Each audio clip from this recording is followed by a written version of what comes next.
un sur vidéo sur la salle yango. En tout cas, on a la des vidéos na kanisa qui na mboka na biso état de droit et résistaka.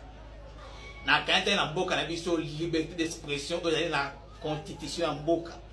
Libe kwa mboka et pesi congolais sur liberté ya koloba, pe ya koloba, ya ko kanisa, pe ya koloba penser na ye. Na kabine existaka. Na ko comprendre que lelo na comprendre que état de droit na mboko yate. Liberté d'expression na mboko yate. Pour la nini? Pour ce que le vérité est comme un problème. O lobi vérité est comme un gamme. Donc pour na bande ko mususu, to pour na batu mususu, il faut tout le battre. Tout vendre kimia. Et puis bantu ozo menacer ngai. Obo kana mabe. Kaka bande ko nanga moko peuple congolais yemo ndeko nanga. Ndeo kana beponga lobi makambo famille ngezo mona pasio libota ngezo mona pasio bande ko na ye famille nepe ba mona yango. O bazo kufa na este bande ko na biso. O ba souffrir misala ezate bande ko na biso. O ba osala bata ben payer ba mwebela ofita makate bande ko na biso. Auto civil to ya tola ila likolo e ko kitate vie comme cher e comme passe bande ko na biso ta bango na pe bande ko mususu pe bango nde bazo maltraiter nde ko na bango bazo kanela nde ko na bango pona lobi mabe yango subo moninga na kangami to moninga na kufi to moninga to ka soute et la suite à des vidéos wana congolais zibula miso. Chers compatriotes, chers Congolais, c'est avec regret, na douleur, de lancer la vidéo. Pour annoncer la bino bande kolanga tout ya Congo, partout bozali, monde entier. Suite à des vidéos, dans le salon mikolo yo, presque bato belé botali yango.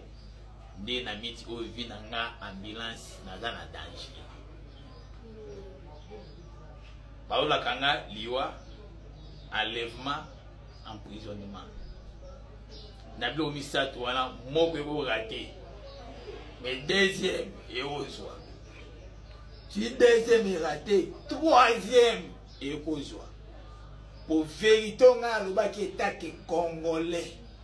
Moto atindi nga te.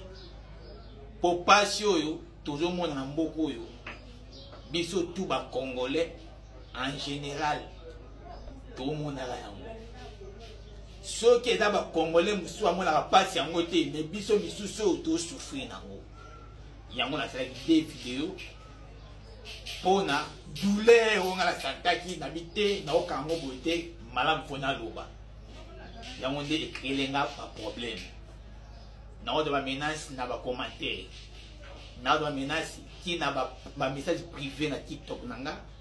Même le appel privé, pas de na pour la menacer que yo dans 24 heures au Kangama, dans une semaine au Kangayo, dans un mois tu éliminer yo.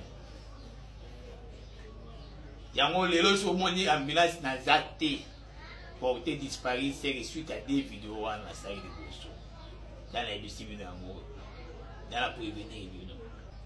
Un sur vidéo sur la salle yango.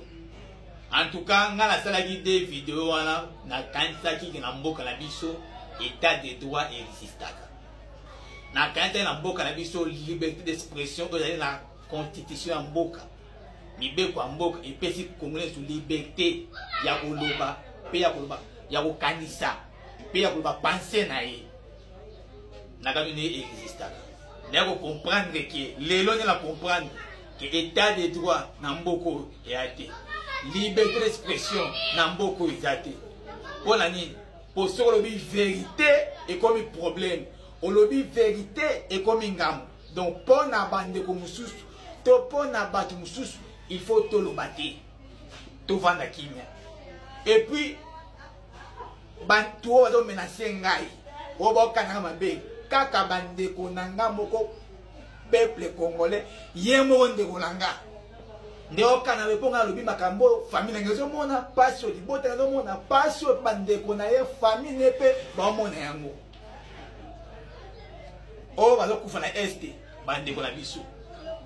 oyo baosouffrir misala eza te bandeko na biso oyo baosala bata bempeye bamwa ebele ofutamaka te bandeko na biso oyo tosibili toya dola eza likolo ekokita te vie ekomi chere ekomi pasi bandeko na biso kaka bango wana mpe bandeko mosusu mpe ya bango nde bazomaltraite ndeko na bango bazokangela ndeko na bango mpo na alobi mabe yango su bomoni nga nakangami to bomoni nga nakufi to bomoni nazokana su te eza suite ya de video wana congolais zibula miso.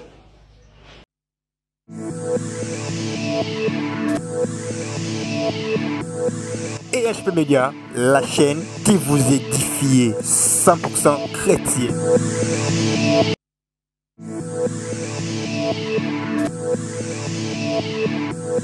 EHP Média, la chaîne qui vous édifie 100% chrétien.